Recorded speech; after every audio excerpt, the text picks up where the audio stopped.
మిత్రులారా, మనం చూస్తే కనుక ఇక్కడ ఒక దిశలో ఇవాళ వచ్చిన వార్త ఒకటి నాకు కంటపడ్డది. 15,000కే డాక్టరేట్.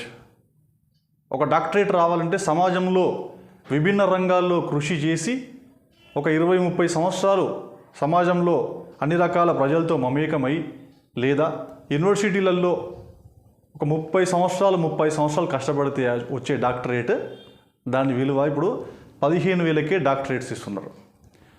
ఈ మధ్యకాలంలో మనం చూస్తే కనుక చాలామంది డాక్టరేట్స్ ఇవ్వడం అనేది డైరెక్ట్ సోషల్ మీడియాలో, ఫేస్బుక్, ట్విట్టర్ లాంటి దాంట్లో డైరెక్ట్ మీకు డాక్టరేట్ కావాలా అని చెప్పి అడుగుతున్నారు.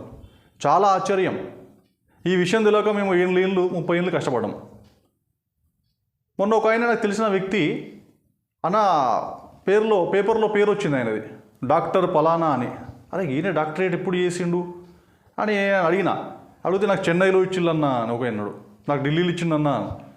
అసలు డాక్టరేట్స్ ఎందుకు ఇస్తున్నారు అంటే ఒకదానికి ఒక విలువ ఉంటుంది కదా. డాక్టర్కి ఇచ్చే విలువ డాక్టర్కి, ఇంజనీర్కి ఇచ్చే విలువ ఇంజనీర్కి, డాక్టరేట్ ఒక విలువ ఉంటుంది.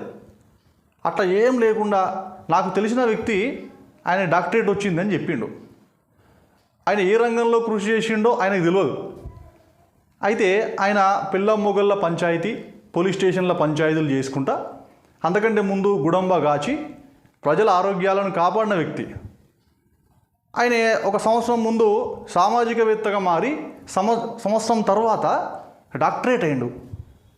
అంటే ఏ రంగంలో కృషి చేసిండనే అవగాహన లేకుండా అప్లై చేసుకుంటే డాక్టరేట్ అంటే దీనివల్ల ఏం జరుగుతుందంటే సమాజంలో కొన్నింటి గౌరవాన్ని మనం తగ్గించడం, వాటిని మరీ మనం క్రిటిసైజ్ చేయడం, డీమోరలైజ్ చేయడం, డిస్క్రిమినేట్ చేయడం అవుతుంది. కాబట్టి ఇటువంటి పరిణామాలని మనం ఎట్టి పరిస్థితుల్లో సహించద్దు మిత్రులారా. Thank you.